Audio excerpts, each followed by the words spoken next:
بسم اللہ الرحمن الرحیم۔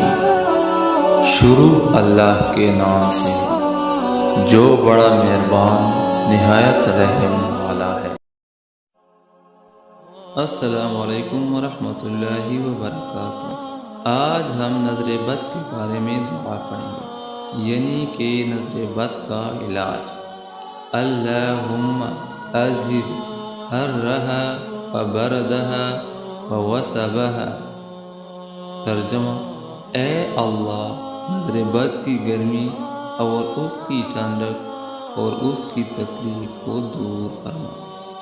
فضیلت حدیث: ایک شخص کو نظر لگ گئی تھی تو آپ صلی اللہ علیہ وآلہ وسلم نے اس کے سینے پر ہاتھ رکھ کر یہ دعا فرمائی